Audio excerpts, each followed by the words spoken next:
शिव सत्ता को अपने जीवन में उतारने की कोशिश करिए। बोली में नहीं चलेगा तो शिव आपके गुरु।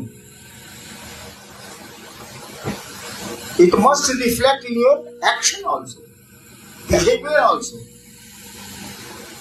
यानी आपके आचरण और आपके व्यवहार में भी तो दिखना चाहिए। मन अगर पकड़ लेगा तो सब जगह खींच देगा इसको, लेकिन मन ने ही नहीं पकड़ा है और पकड़ेगा मन। और शरीर के बाद भी मन हमारे आपके साथ रहता है।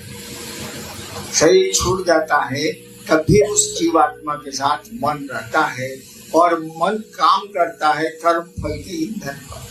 कर्म फल में जो फ्यूल डाला हुआ है, जो पेट्रोल डाला हुआ है कर्म फल का, उसी पर ये मन काम करता है। और आत्मा तो निष्क्रिय है, निरपेक्ष है, उसको तो कोई मतलब ही नहीं है। आती है तो प्राण आती है, जाती है तो प्राण चले। लेकिन मन वहां लगा रहता है। जब तक वो शिव नहीं होगा, जब तक मन बेमन नहीं होगा, ये शिव होगा ही। हम लोग नहीं कहते हैं कि हम लोग शिव होंगे, शिव होंगे करेंगे क्या? रामकृष्ण परमहंस ने कहा था, हमें चीनी होने चाहिए ना, हमको चीनी नहीं बनना। हमें चीनी होने चाहिए ना, हमें चीनी खाते चाहिए। मैं चीनी खाना चाहता हूँ, चीनी बनना नहीं चाहता। साला दूसरा कोई खड़ा है।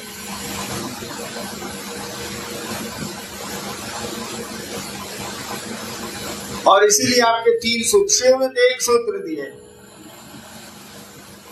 शिव ने 3 सूत्र थोड़े ही दिए, 1 सूत्र दिया। लिखा भी हुआ 3 सूत्रों में, 1 सूत्र में, यह गुरु आदेशित कर्म है।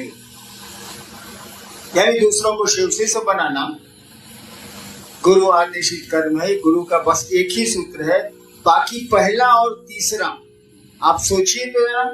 शिव बोलेगा, आप बोलते हैं किसी को कि हमको प्रणाम करो?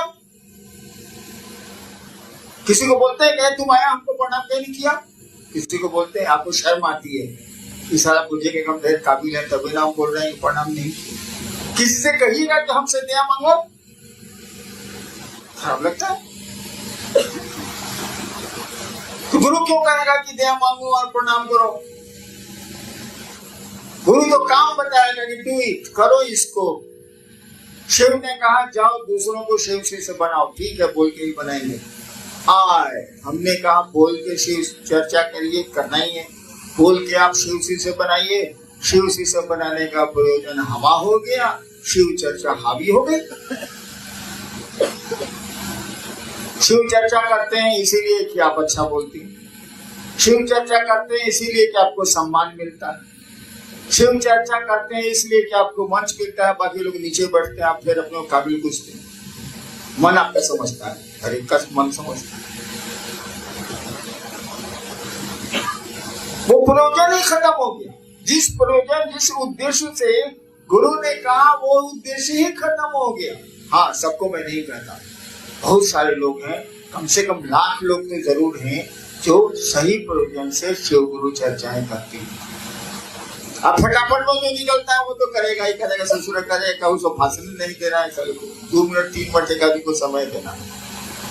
फटाफट जो करता है वो ठीक है, लेकिन जो मंचासीन होते हैं, मंच पर बैठते हैं, उनमें ये खामियां आती हैं। वो प्रयोजन भूल जाते हैं, काम याद रहेगा। एक आदमी को कहा गया, किसी व्यक्ति या महिला को, कि बढ़िया से आज खाना बनाओ। कहा तो क्या खाना बनाने को ना, खूब बढ़िया उसने खाना बनाया, खूब मेहनत से बनाया, लगन से बनाया, खाना वाना बना के सब में एक गुट की राशन चल गया। खाना बनाने के जिसने आदेश दिया उसने पूछा खाना बन गया?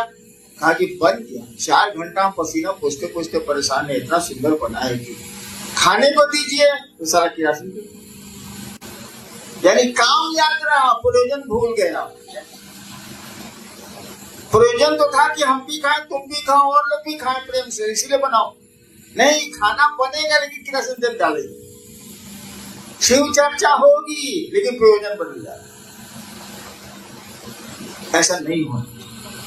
प्रयोजन सामने रखिए तब काम करिए, उद्देश्य सामने रखिए तब काम करिए।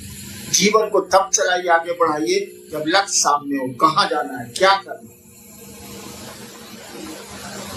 लक्ष्य विहीन जीवन कोई जीवन ही नहीं, उद्देश्य विहीन जीवन कोई जीवन ही नहीं।